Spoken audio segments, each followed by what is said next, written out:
أعوذ بالله السميع العليم من الشيطان اللعين الرجيم بسم الله الرحمن الرحيم وبه نستعين لا حول ولا قوة إلا بالله العلي العظيم والحمد لله رب العالمين والصلاة والسلام على أشرف الأنبياء والمرسلين خاتم النبيين شفيع المذنبين رحمة للعالمين سيدنا والنبينا أبي القاسم المصطفى محمد اللهم صل على محمد وآل محمد وعجل فرجهم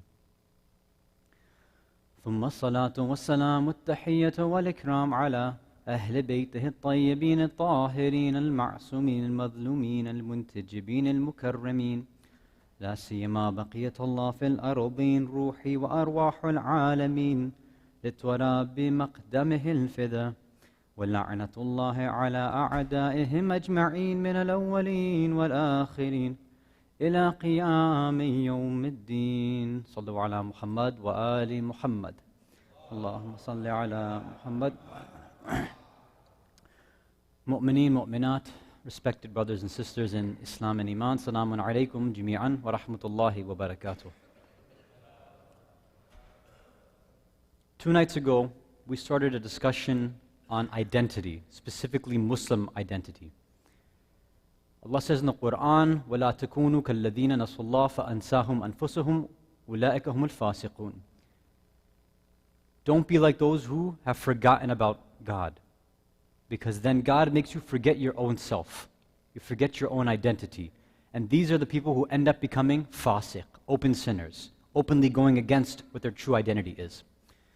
We mentioned the reasons for identity loss, especially in this society. So then we said, how can we go ahead and reclaim our identity now? I want to be a Muslim, or I should be claiming that I'm a Muslim and acting accordingly. How do we get that identity back? One of the major reasons people start leaving the faith or doubting the faith or going against the religion, one of the first primary reasons was these philosophical and logical debates and discussions about the religion itself. Why do you believe in God? We need rational and logical proofs for this. Inshallah, tonight we'll continue the discussion on Tawheed and see some of the other misconceptions regarding proving the existence of God and His qualities. And then tomorrow night we'll continue with one of the other most important, probably the second most important question for Muslims, and especially for those who do not believe in Islam, especially those who are antagonistic and Islamophobes. And in general, they ask about the question of good and evil. You know, if God is all good, why is there evil in the world? So tomorrow night we'll start with that discussion.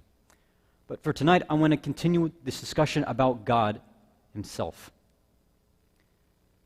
Some might say, you know, I believed in God before.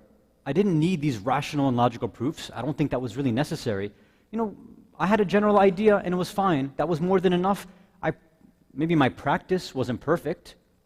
I wasn't a super good Muslim. I wasn't a mu'min, but you know, I did basic wajibat and I'm trying to get better. Why are we bothering going through all these things of tawheed? Right? This should be obvious for most people. So this I just want to highlight with 2 hadith from Amir al-Mu'mineen Ali ibn Abi Talib alayhi salatu wassalam. Just to show us the importance of Sallu ala Muhammad wa ala Muhammad. I don't know, it went out. Oh, it's back. So Tawheed is important, and also the sound system in the masjid. These are 2 very important things. So Tawheed, which is more important. What does Imam say? First hadith, At-Tawheed hayatun nafs. And what is he saying here? He said Tawheed is the hayat, the life of your nafs. Not the nafs that we know that we're trying to get rid of, the ego. We're talking about our soul, our identity right now. Remember in the verse of Quran in Surah Al-Hashr that we quoted, Allah said that you forget about me, I make you forget about your own nafs. Imam is saying here, the life of your nafs comes from Tawheed. If we as Muslims can get a good grasp and understanding of Tawheed, everything else in the deen will become easy. I guarantee that. Most of these issues that people face, good and evil, we'll talk about tomorrow. Other questions. For example, People always ask, why is Maghrib 3 rakats? Why isn't it 4? Or why is it that, some people, they ask these questions for the past few nights. Why are dogs najis? Why do we fast only 30 days? Why is it that, there's a certain distance you travel and then your prayers get cut in half and become qasr? Why? So sometimes they have these questions and they think that they can get a simple answer from a hadith, or here's the reason, here's the verse in Quran. But what our ulama say is the real reason is that their tawheed is weak. They didn't understand God properly. That's why they're having these issues. When people have questions about furu'ud-din, right, praying and fasting and khums and zakat and hajj and amr and nahi and all those things, it's not actually a doubt about those things themselves. The doubts in furu'ud-din usually start and stem from usul-ud-din. That's why it's important for us to make sure we have a good grounding and understanding of these beliefs in our faith.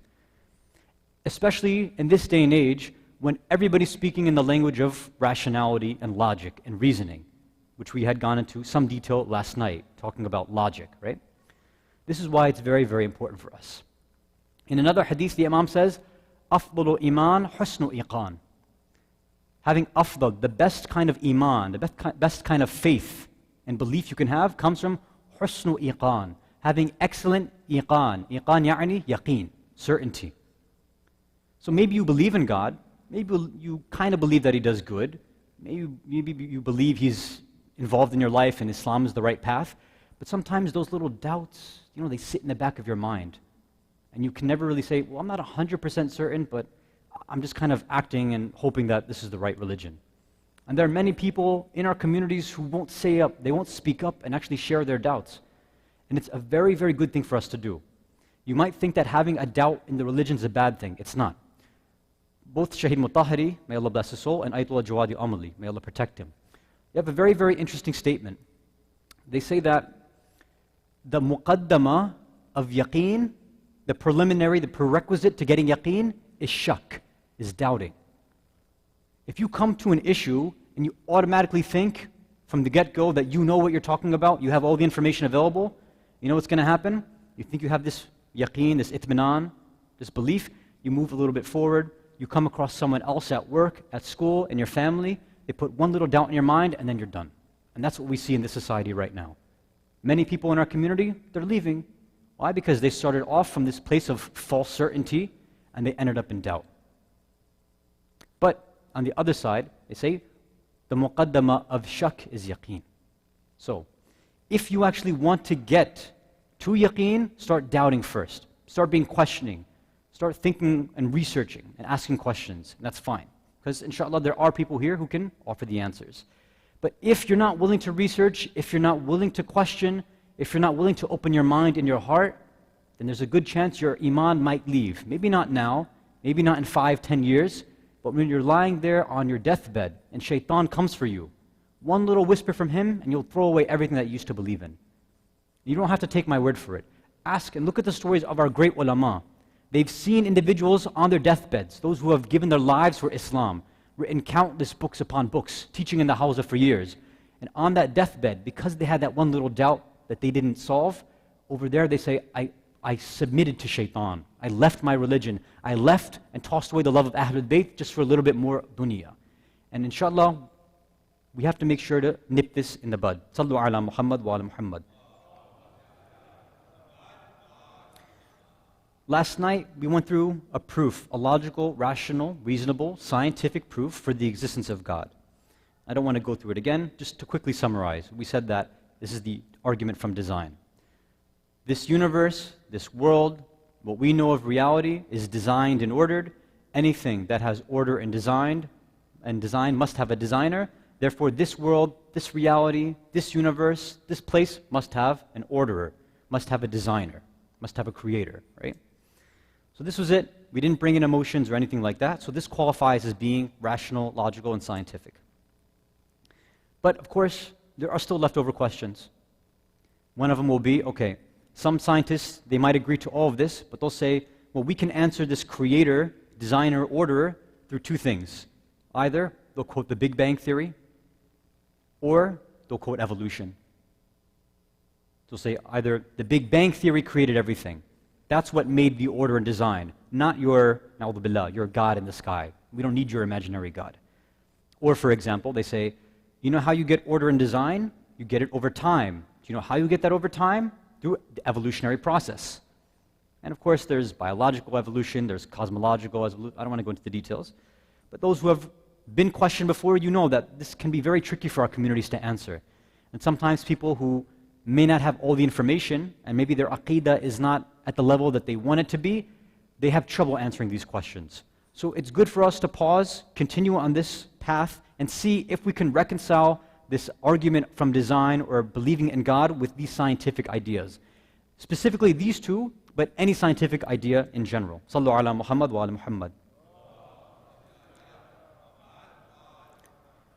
Before we get into the Big Bang Theory, I want to offer one disclaimer, and that's just a few words about science and religion in general. Now, inshallah, hopefully next week, if I'm not mistaken, next Sunday, they might change the date, but for now I think it's next Sunday, we're going to have an open forum regarding some of these topics. Right? It won't be a workshop necessarily. It'll be more of an open dialogue, conversation, open forum. And we're going to talk about religion in the modern world. Now, what do we do as people who are trying to maintain our faith in a place where science and rationality and all of these things are kind of taking over the conversation, especially in the media? How do we reconcile our beliefs with scientific achievements or with social media or all these new trends? Right now, science and religion, the typical thing that we hear is that we wait for science to prove something and then we go and make sure, okay, did religion say the same thing too or not? And if religion doesn't say it, then we start doubting too, don't we? What happens is, for example, the Big Bang Theory. People expect that and assume that to be the truth. Okay, some big scientist said it, it's taught in our schools, Big Bang Theory as truth. Then they go and see, does the Quran talk about it? And you see, unfortunately, some individuals who are not so skilled in tafsir, unfortunately, they go and try to find verses that they like and say, that's the Big Bang Theory right there. See, I told you. The Quran has proven the Big Bang Theory. We knew it first 1,400 years ago. What's going to happen when tomorrow they say, actually the Big Bang Theory was wrong. Now it's multiverse theory, or string theory is taking more priority. Big Bang Theory is old news. Now what are we going to do? How are you going to backpedal and say, okay, we got that tafsir wrong, sorry. Flip the pages.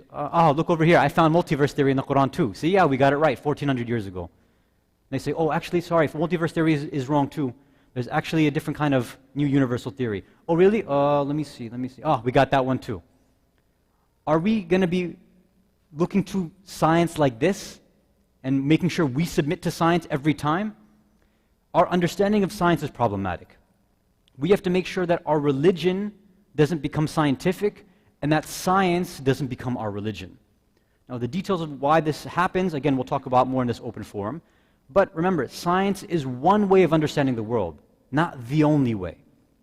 And more importantly, it's a limited way of understanding the world. Just one simple point to understand that I think is obvious for all of us. Science might tell you that doing X action, like let's say taking a knife, and if I stab myself right now in the knee, there will be a certain, reaction there, right? Nerves will set off, et cetera, et cetera. I don't know. I'm not a doctor. I don't know exactly what happens, but whatever. Something happens, there's a reaction, and we call that pain. Does science tell you whether that was a good or a bad thing? Was that moral or immoral, right or wrong? No, that's not science's place. The thing that distinguishes us from any other creation, from animals, etc., is that we have morality. The most important feature of a human being is the fact that we have right and wrong and we can choose between the two. And science doesn't offer that. Science just looks at a few empirical, material, physical things and gives you what they think they're observing. That's it. It doesn't give us all the causes and all the variables at play. So we have to make sure that we're not taking science to be the end-all, the be-all and end-all for everything. There are things, especially those of us who believe in metaphysics, we believe in an immaterial reality, we believe in the soul, we believe in higher realms. If that's the case, we need to say that religion will dictate things first. If science says it to, good for science. If it doesn't, then science needs to catch up to us. Sallu ala Muhammad wa ala Muhammad. On to the Big Bang. And this will bring me to the next point about religion and science. I guarantee most people who are questioning their faith because of a scientific principle, like the Big Bang evolution, usually the reason is because they don't know the science very well. There's so many misconceptions about, one, the Big Bang theory, two, evolution, quantum physics, all these different scientific theories. Most people just don't know. If you actually go and research, I don't mean a 5-minute YouTube video, I mean actually look into the books of those whose expertise are these things, right? You ask an astrophysicist who spent his years researching this. Let me give you one example about a misconception. So the Big Bang theory, most of you probably think that according to the Big Bang theory, at the beginning of time, there was a big explosion, right? That's what most people expect the Big Bang to mean. At the beginning of time, the beginning of the universe, there was an explosion and then everything started, right? That's wrong. That's not what happened. Even though it's called the Big Bang, there was no explosion. It was just an expansion of something that was already there. You see, sometimes even just the name of the theory itself throws us off. Now, there's other points about the science as well that I don't want to get into, but the other point that's important for the Big Bang theory, we think that there was nothing, then a Big Bang, and then all of a sudden the universe starts. So we think, or what some people think, so the Big Bang started the universe, and that's what scientists do to explain the cause and start of the universe. That's our second misconception. A true scientist, according to their own words, not my words, and I have proof over here, but I'll skip over it because of lack of time. Physicists, astrophysicists themselves say that the Big Bang theory is not an explanation for the start of the universe. That's not what it is. It's an explanation for what happened right after the universe started. So they don't have an explanation of how it started. They are observing what happened after time and space and all these things came. They don't know how. It's there, and now all of a sudden there's an expansion of space and time. That's how they start. They're starting from after the fact, not that this is the origin of the universe. So these two things we keep in mind, then we'll realize the Big Bang theory, really, if it's true, fine. If it's not true, it doesn't hurt us at all. Because we still believe that in order for this to have been started in the first place, you need a God behind that. You think of expansion, explosion, any way you want to think about it, if you say that it's coming from absolute nothingness, well, like we said yesterday, that's an irrational and an illogical thing to think of. It's irrational, illogical, it's dumb to say there's nothing there and then all of a sudden something pops into existence. That's not the way that we work in our society. That's not the way that we work in science. So if somebody wants to claim that it's nothing and then all of a sudden everything in the universe pops into existence, well then you have to bring a proof. هَاتُوا بُرْهَانَكُمْ إِن كُنتُمْ صَادِقِينَ. We brought our proof. We're using logic and saying, you've got to have somebody to start this thing off. You want to call it an explosion? Fine. You have to have somebody light that firecracker. If you want to call it an expansion, you need somebody to start the expanding in the first place. Nothing expands or grows on its own, right? So this is our discussion on the Big Bang theory. Now, as far as evolution is concerned, evolution, same thing. There's so many misconceptions about it. First, about are we actually descendants of monkeys and apes or things or not? I don't want to go into the science. You guys can research that yourself. The short answer is this. With evolution, from the Islamic or Muslim position, we don't care.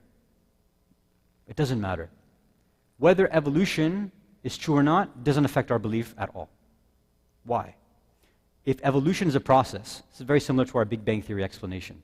If evolution is things evolving and natural selection, all this stuff happening over time and changing and mutating, okay, that's fine. Is it part of cause and effect? Yes, it is. Is it part of the laws of science? Yes, it is. Okay, all we're saying is that either it came from nowhere or it came from somewhere. Either no one started this process off or somebody started the process off. We said that it has to be someone and something. If you want to say that it came out of nowhere, then the impetus is on you. You have to come and give us evidence that it came out of nowhere, because that's an irrational and illogical thing to say. Our scholars usually stay away from scientific debates. You may have heard that we don't believe in evolution because it messes with our idea of Nabi Adam alayhi salam. That's not necessarily true. Some of our ulama say, no, you can reconcile evolution with Nabi Adam and Hawa alayhim salam, and you can work a way around it. You can justify it. But again, these details are not really important. Our concern is, how did everything start in the first place? So if you're ever in a discussion with anyone, or if you still have that doubt, remember, our question that we're talking about is, how did it all begin in the first place? Not what happened after the fact. If it's evolution, if it's quantum randomization or quantum vacuums or Big Bang, That's fine. Whatever you guys in science want to prove and discuss and observe, go ahead. More power to you. That's really good. And we should have more Muslim scientists in the community, definitely. But we should also keep in mind that logically, we've proven things from before. So you can't escape logic, you can't escape rationality if you want to go towards certain random scientific ideas. Sallu ala Muhammad wa ala Muhammad. One more question for tonight, and then we'll move on to a Q&A. So we talked about evolution, we talked about the Big Bang, we talked about religion and science in general. Now there's one other thing. Okay. So rationally, logically, we said that there's a God, He made everything. Cool, got it. He ordered it and designed it and created. Okay. One of the most famous questions that atheists ask is, okay, if you're saying God created all of this, and everything that's here, you need somebody to order it and create it and design it, okay, who created God then? If you say no one, well, then you went against what you said before. You said everybody and everything needs somebody to create it and design it, so God needs one too. And then whoever created that God, he needs a creator. And then that one needs a creator. And you keep going till infinity, right? And that's going to be a problem. So what's our response to that? What's our response to this question of who created God? Our response, in short, is that we never said that everything needs a creation and everything needs a creator. We never said that everything needs a designer. We never said that everything needs a person on top. We never made that claim. If other philosophers or other scholars in other religions do that, that's between them and the atheists, but not us. Our scholars, our Muslim philosophers say, listen, this is the principle. It's not that everything needs a cause, everything needs a creator. We say that anything that is an effect needs a cause. And that's a big difference. What is an effect? An effect is something that you need somebody else to start it up. It's that simple. You can't start it up on your own. And I'll give you one analogy because it might be a little complicated, but I think I can simplify it, inshallah. So basically, any quality, any characteristic, any trait, anything you see right now, there's only two possibilities for how it got where it is and how it is.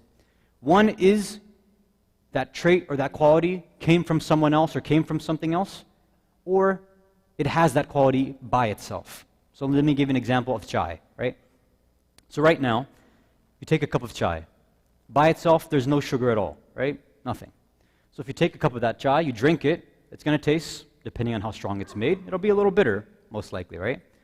If you want that chai to be sweet, you have to add sugar, right? Okay. So you add in your sugar, you stir it, now you have chai which is sweet. Could you, if you have the right equipment, say spin that chai fast enough so all the sugar particles come back out? Yeah, if you have the equipment, you can do that. Right? So you can take that sugar back out, and now that chai went back to the way it was. Right? Correct? You with me so far? Okay. So chai by itself is not sweet. It needs something else to come and make it sweet. Right? Okay. So now, that sugar that you're adding into the chai to make it sweet, so now we go back and say, okay, that sugar, where did it get sweetness from? How did sugar become sweet? What's the answer? Sugar is sweet. That's what its quality is. It's always sweet. That's what happens. You can't take away sweetness from sugar. If it's not sweet, it ain't sugar anymore, right? You can use another example. Talk about salt. If you want something to become salty, you add salt to it. If you want something to be watery or oily, you add water or oil, right? So there are certain things you have. Oil is naturally oily. Water is naturally wet or watery. Sugar is naturally sweet. Salt is naturally salty. These things in and of themselves, by themselves, they have these qualities. They didn't need anything else to come and give them that quality. Now let's go back to this idea of God. We say that everything that is an effect needs somebody else to come and cause it. But if you're going to have nothing but effects all throughout the world, then nothing would have ever started in the first place. If you have a bunch of drinks sitting here, and you see that every single one of them is sweet, you're going to say, okay, there has to have been some sugar in the beginning which was sweet to begin with, right? Or if you want to use another example, let's talk about milk and chocolate. So you can have milk that's by itself. You want chocolate milk, you have to add chocolate powder, chocolate syrup, something like that, right? Same question. If you see a cup of chocolate milk, you're going to say, well, I know that it wasn't chocolatey by itself. You had to add something in there. If you keep going back, you're going to have something that by itself, it was chocolatey. It didn't get chocolate from somewhere else. Something that had sweetness by itself. Something that was salty by itself. God is existence by himself. That's his quality. And that's why he's able to give it out to everything else. But us over here, what do we need? We need causes. We need parents. We need grandparents, great-grandparents. You keep going back. If you were to go back forever and you didn't have somebody in the beginning to give that to us, then we would never have been here in the first place. So this question of who created God is illogical and irrational from that point. Sallu ala Muhammad wa ala Muhammad. So just to recap, we talked about religion and science and the relationship there, that we have to be careful of our understanding of science and not make it our religion. We said we have to, if we want to get involved in scientific discussions, to make sure we're doing our proper research and not get involved in misconceptions about those.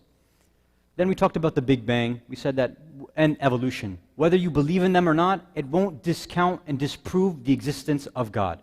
And that last question regarding who created God, we said that we don't believe that everything needs a creator. We only believe that created things, effects, need creators. Now, the proof that I went through here about creation, effects, and all these things, this is literally something that usually takes 2 or 3 classes in a proper aqaid or philosophy class to go.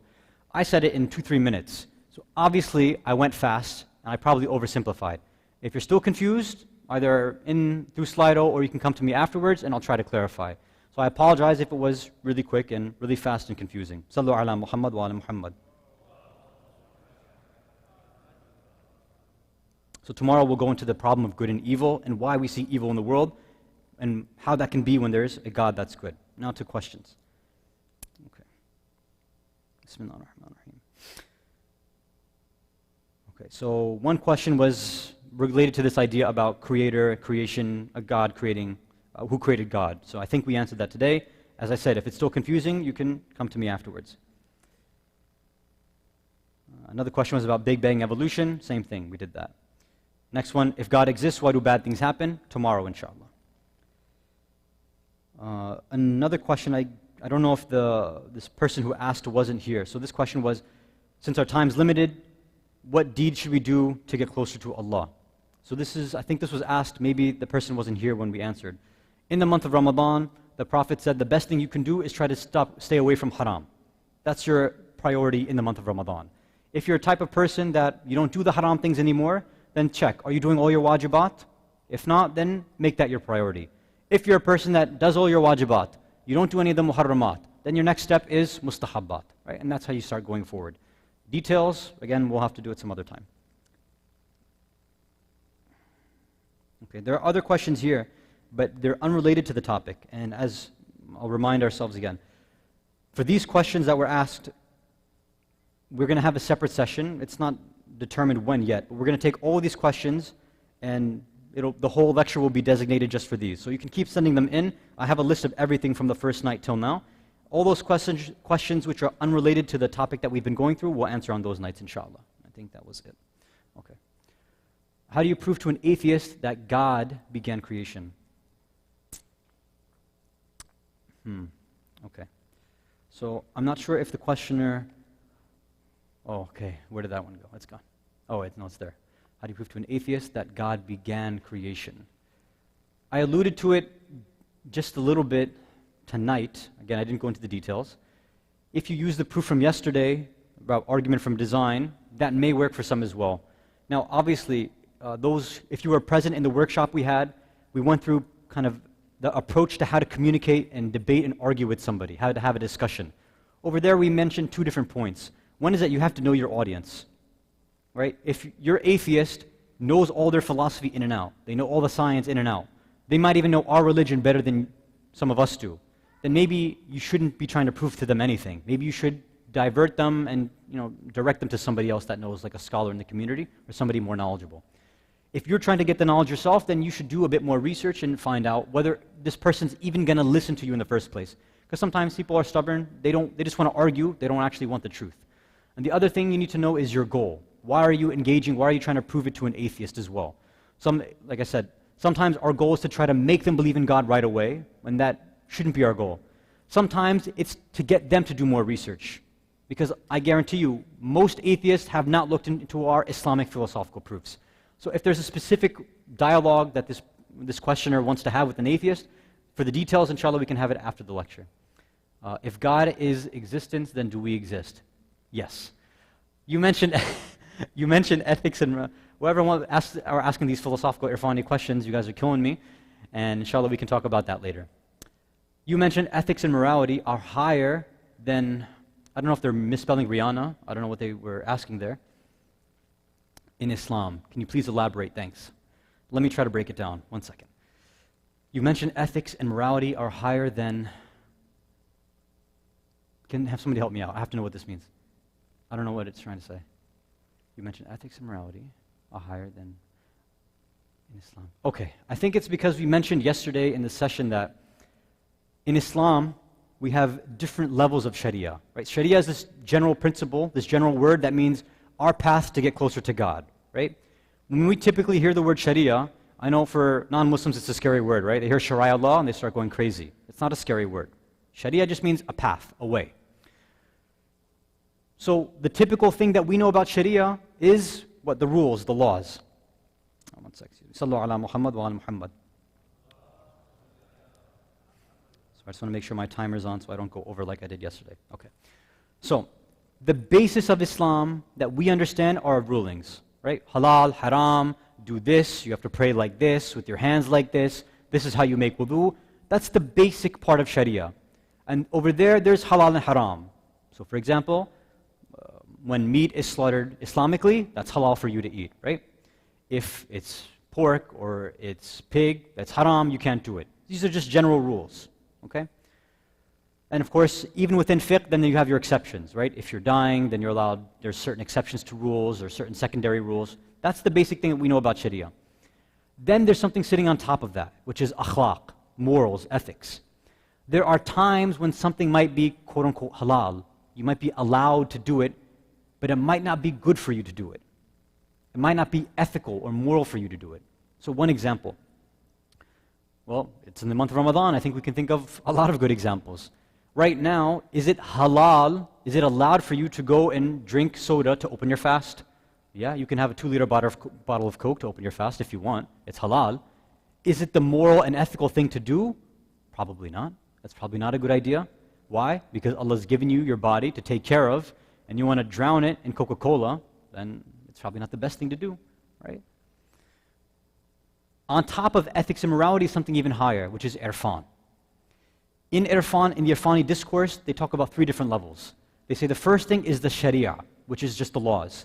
Then the next step higher is the tariqah, your path, your moral and ethical path now that you choose in higher levels to get to God. For example, that person now will stay away from, let's say, harmful food. And then at that, you reach haqiqah, which is reality. And that is the super irfani discussion, which I got to leave aside. Yeah, we'll leave that aside. So, hopefully this answers the question about why ethics and morality are higher than Rihanna in Islam. Why? Because we have rules, then you have ethics on top of that, and then you have irfan. So even if you follow the rules, so even if you sorry. Sallu ala Muhammad wa ala Muhammad. Allahumma salli ala Muhammad wa ala Muhammad. I had too much protein tonight, I apologize. Okay. So, you have rules, but that doesn't make you a good Muslim. That makes you a passing grade Muslim, right? You can take a test, right? You can read your namaz and do all your wajibat, fine, but it doesn't mean you're praying properly, right? You do everything, your hands are in the right place, you did wudu properly, good. But are you paying attention in your namaz? Is your heart with you? Are you concentrating on the words? It's not wajib for you to concentrate and think about Allah when you're praying. You could be thinking about the game tonight, for example, or you could be thinking about how the speaker said Rihanna on the member tonight. You can do whatever you want, but that's not real namaz. That's not real prayer, right? So that's ethics, that's morality, that's higher. And then on top of that is irfan, and that's when you're praying, it's just you connected to Allah. We'll leave it at that. Okay. Once God created everything, do we still need Him? Yes, we do. So, there's 2 different theories when it comes to religion and God in general. One is called general theism. Theism is what most of us are, monotheists, right? Christians, Jews, Muslims. We believe that there was God, He created, and we still need Him for day-to-day things, right? He's a Rabb. He maintains everything throughout time and as long as it exists. Some are known as deists. Deists, and they say some of the founding fathers of the United States were deists, like Jefferson, Washington, etc. These guys believe that, okay, there was a God, we believe in a God, and He created things, but He didn't care what happened afterwards, na'udhu billah, and He just let things go. He just let things happen as He wanted to. So the analogy that deists like this give is that God just kind of wound up a clock and then He let it go. Or like, you have those friction cars, you pull it back, right? It gets enough friction, the wheels turn, you let it go, and then it drives on its own. So that's the analogy they give. They said that's the same thing, right? So which one's correct? Is it that God creates and now we don't need Him anymore? Na'udhu billah. Or do we need Him every moment? I alluded to it in the answer about God, who created God. So right now, who's maintaining your existence? How are you still existing? How are you still here? How are your body parts, your organs, your circulatory system, how is everything still functioning? How is the life cycle, the orbits, all of these things still going on? They can't function in and of themselves. They don't have the power to do it by themselves. The analogy I gave before was chocolate milk, chai with sugar, whatever one you want to pick. If you go with the chai analogy, you say, yes, right now it's got sugar inside. But why is it sweet? Because the sugar is still there. You want to take out that sugar? Could you do that? Yes, you can. And then the chai is no longer sweet. It's bitter again. Chocolate milk. Could you spin it fast enough so all those cocoa particles come out? Yeah, you can do that. And then it's just plain milk. Existence is the same thing. You and I don't have the power to make ourselves exist. If we did, then we'd be God. A'udhu billah. But that's not what happened. We needed something to give us existence. Remember I said effect and cause. We don't exist by ourselves. We don't have sweetness or saltiness or oiliness or wetness or any of these qualities by ourselves. We needed somebody to come and give us existence. So it's almost like, this is a really blasphemous analogy, but we are this plain milk and God is that chocolate milk to give us our chocolatey existence. That sounds nice, right? Sounds really blasphemous, but I like it. I'm going to stick with that analogy. Okay, so that is it, and we just hit 10 minutes.